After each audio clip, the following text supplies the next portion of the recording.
So guys, grabe, sobrang ganda nitong message sa inyo. Oh, nababasa nyo ba? Prosperity lies ahead. Okay? Comment nyo na yan, i-mind nyo na yan. Alam niyo naman dito sa channel natin, pag talagang positive, talagang pinapamind ko sa inyo para ramdam na ramdam nyo, F na F nyo yung mga kasaganaan, mga kapiksi.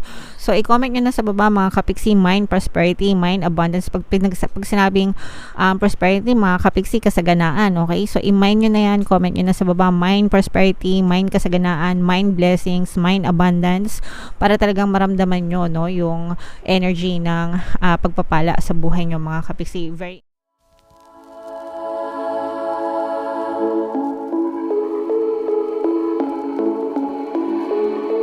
Hello guys, hello Scorpio, welcome back to Pinoy Pixie Tarot. Ang pamagat ng ating episode for tonight is Full Moon Kapalaran para ngayong August to September.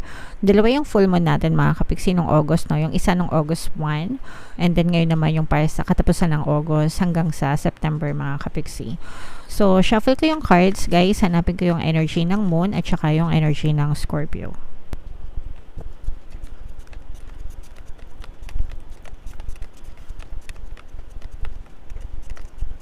So, ito yung energy ng moon, mga kapiksi. Tapos, ito yung energy ng Scorpio. Magkadikit sila.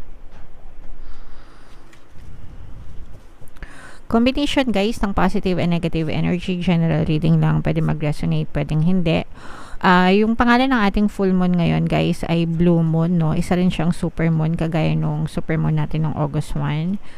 And, yung next full moon naman ay sa September 29. So, ang reading na to, mga kapiksi, ay para sa period na yan. Comment down below guys if naka-resonate kayo. Meron tayong presence ng air sign, Aquarius, Gemini, Libra, at saka fire signs, Aries, Leo, Sagittarius.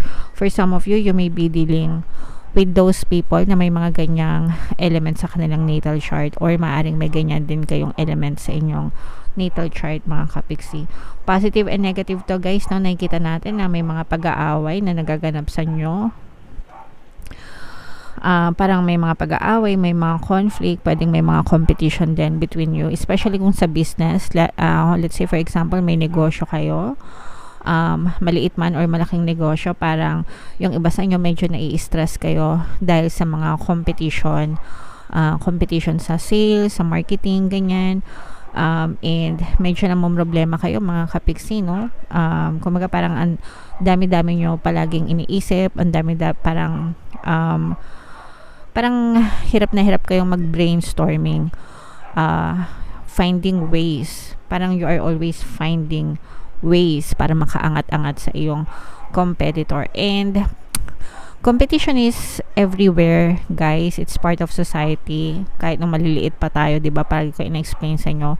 Nasa eskwelahan kayo, pag alam niyo yung sagot, taas kayo ng kamay, 'di ba? Teacher.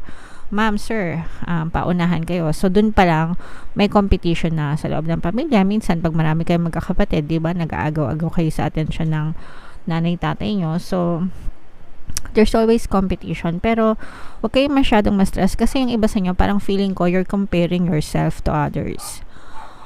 Wag ganun, mga kapiksi. You are unique the way you are. You are special. You are alam mo yun, special the way you are perfect the way you are. So don't ever compare yourself to other people, sa mga negosyo nila, sa mga kita nila, ganyan.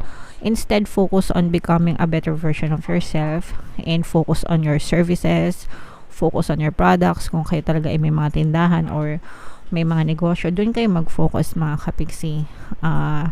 I-boost nyo attention nyo sa sarili nyo, sa product nyo, sa services nyo. Don't mind yung mga competitors nyo, kasi kung ano man yung kanilang nararating, if marami silang sales, if marami silang benta, if malalaki yung mga pangalan nila or stores nila, they deserve that because in-effortan din nila yon. So kayo, you also deserve to be the best of who you are, mga kapiksi. And kailangan mo lang i-focus yung attention mo more on yourself, guys. Okay? And for some of you guys, kung meron kayong mga problema na dinadanas ngayon, let's say for example, may mga challenges kayo, mga personal problems, ganyan, hindi kayo nag-iisa, may tumutulong sa inyo. So, mas madali, mas magaan yung pagdadala ng problema nyo because you're not alone. And you will never be alone. You're never alone, mga kapiksi. And actually mas lalo pa nga kayo nagiging strong, no, dahil dito sa mga problema na to, sa mga suliran ninyo, mas lalo kayo nagiging strong, mas natututo kayo, mas nagiging courageous kayo mga kapigsi. So don't give up, guys, and malalampasan nyo rin yan, mga kapigsi. Kung kayo ay may mga dasal, may mga hinihiling sa taas, guys, no, magtiyaga lang kayo, magpanata, magnovena, ganyan, gabi-gabi, araw-araw. Dadating din yung time na didinggin din yung mga dinadasal-dasal nyo mga kapigsi. Sometimes hindi nyo lang, baka nga dinidinig na, no, pero hindi nyo masyadong nakikita kasi masyadong malakas yung negative energy sa inyo, guys. Kapag kasi mas nakafocus yung attention nyo sa negative, kahit na nandyan lang yung positive, hindi nyo nakikita. Okay? Hindi nyo nakikita kasi nakatuon yung attention nyo sa negative mga kapigsi. So, lingon-lingon lang ng konti, guys, no? Turn 180 degrees. Makikita nyo yung ganda ng buhay. Nandun lang sa other side of your world. Okay? Marami pa mga options, opportunities na ipagkakalob sa inyo, mga contracts, document approvals, kung meron kayong mga inaantay na ganyan, mga kapigsi, maaaring mapush yan. Kung kayo ay nag-undergo din, mga kapigsi, ng negotiation, yung iba sa inyo, parang feeling ko, bibigay kayo dun sa ino-offer sa inyo. Parang bibigay kayo dun sa ino-offer sa inyo na parang mas maliit kesa dun sa ina-expect nyo. Kung okay lang naman sa inyo, okay lang yan.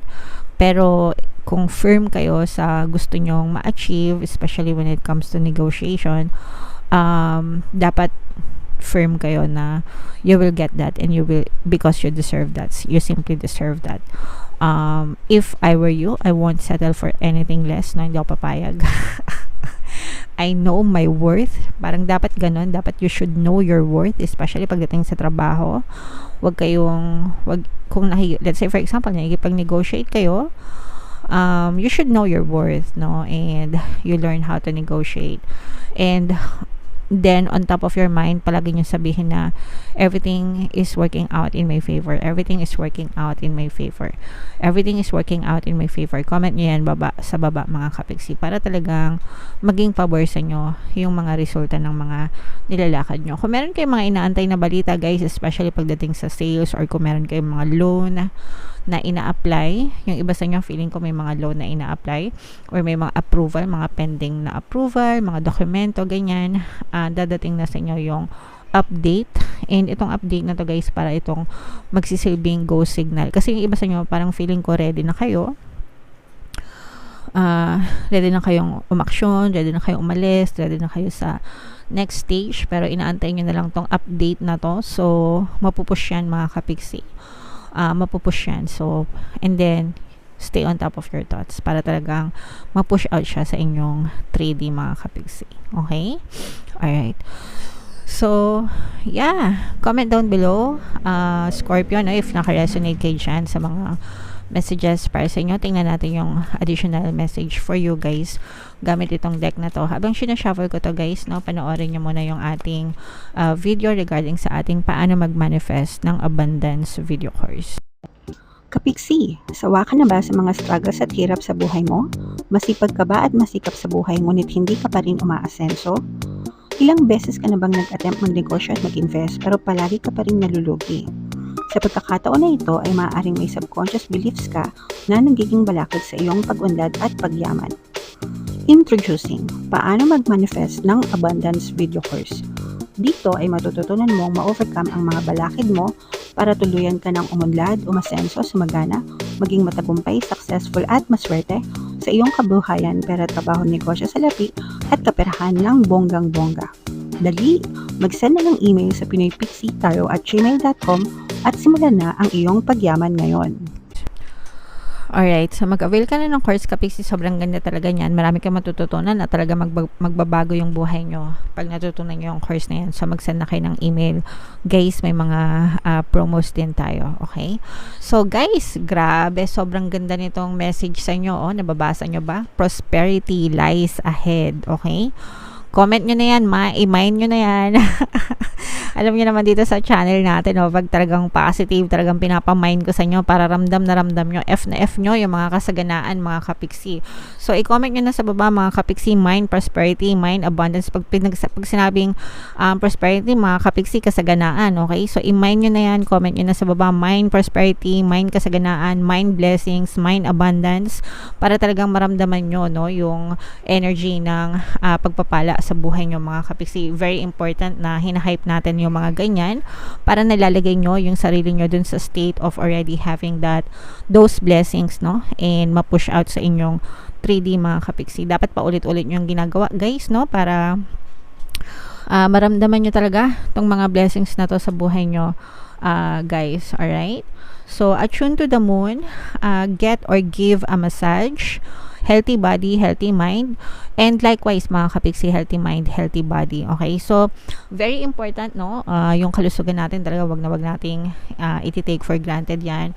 Very important na inaalagaan natin yung ating sarili, mga kapiksi. So healthy body, healthy mind, kapag ka-healthy yung katawan mo, healthy din yung isipan mo. And likewise, mga kapiksi, kapag healthy din yung isipan mo, healthy din yung iyong pangangatawan. Kung napapansin nyo, sa mga kapiksi natin na stress, no, let's say for example, stress kayo sa trabaho, ang dami nyong iniisip, very toxic, parang mararamdaman nyo na parang ang dami-dami yung sakit sa katawan. Naramdaman nyo ba yun, mga kapiksi?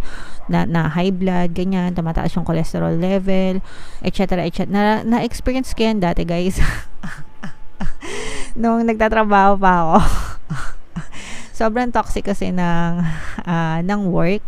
So, doon nagsimula maglabasan yung mga kung ano-anong nararamdaman natin sa katawan. Pero nung nag-resign na ako, wala na akong trabaho, nawala na yung stress, nawala. So, healthy mind, healthy body. Ganun din, guys, healthy body, healthy mind. So, make sure na palagi nating alagaan, mga kapiksi, katawan natin, isipan natin, para talagang maginhawa yung ating pakiramdam. You will soon be able to afford the thing you're dreaming of. So, dahil prosperity ang nag-aantay sa'yo, mga kapiksi, lahat ng gusto mong mabili, no? Mabibili mo rin yan, mga kapiksi, no? Just always stay on top of your thought. Prosperous ako, masagana ako, blessed ako, marami akong pera. Actually, dalawa lang yung affirmations na palagi kong sinishare sa inyo, guys, no, sa mga regular viewers natin. I'm sure kabisado nyo na yan. Palagi ako may pera and palagi ako nagkakapera. Comment nyo yan down below, mga kapiksi. At saka yung money come to me. Okay, yung dalawang affirmations lang na yun, guys. I live by those affirmations and talagang ako yung giving proof na hindi kayo maubusan ng pera pag palagi nyo yan sinasabi, mga kapiksi. Okay? Getting clear on what you value most will help you find peace, mga kapiksi. So, dapat malinaw sa isip nyo kung ano yung mga bagay na pinapahalagahan nyo. Matuto kayo mag-let go, no? It's okay to let go of the things at saka people na rin, no? Na walang silbi sa buhay natin. Hindi natin kailangan ng maraming tao tapos toxic naman, 'di ba? Maraming kaibigan kuno pero fake naman, 'di ba? So, dapat alam natin yung mga totoong value lang, yung mga true people lang na nasa buhay natin. Alright? And mas magiging peaceful kayo pagka ganun, mga kapiksi. Take some time out to pamper yourself, labas-labas, mga kapiksi, no? Kailangan natin yan. Nakaka-rejuvenate, guys, nakaka-recharge, as in. So, nung mga nakaraang linggo lang lumabas ako, nagpamasahe ako kasama yung BFF ko. So, sobrang sarap, mga kapiksi, sa pakiramdam. So, kayo din, gawin nyo din yan, mga kapiksi. Deserve nyo yan. Reward nyo sa sarili nyo. Okay? And for some of you guys, start a standing order to a savings account. No matter how small. So, matuto na kayo mag-ipon-ipon, mga kapiksi, no? Kung may mga bank account kayo, mas maganda. Kung wala naman, mga kapiksi, alkansya lang pwede na, 'di ba? Tayo mga Pinoy, no, mahilig tayo sa mga alkansya. Basta make sure na hindi nabubulok yung pera kasi 'di ba merong mga binubukbok, yung mga nababalita sa TV. Iwasan nyo yung mga ganon. So, make sure na maganda yung mga lagayan, yung mga alkansya, ganyan. Mas maganda kung glass, para hindi talaga binubukbok, 'di ba? Tapos sealed siya na maayos. And yeah, so no matter how small, mga kapiksi, kahit gaano kaliit, kahit barya-barya, it doesn't matter. Ang importante is you build the habit of savings. and accumulating wealth, mga kapiksi. Alright? So, i-mind nyo na to, guys. Prosperity ay para sa inyo. Scorpio, comment down below if naka-resonate kayo. Ito yung ating monthly horoscope, guys. Kung hindi nyo pa napapanood, panoorin nyo na. And ito naman yung ating success stories ng paano mag-manifest ng abundance video course. Thank you for liking, sharing, and subscribing, guys. And see you again next time. I love you all. Have a nice day. Bye-bye.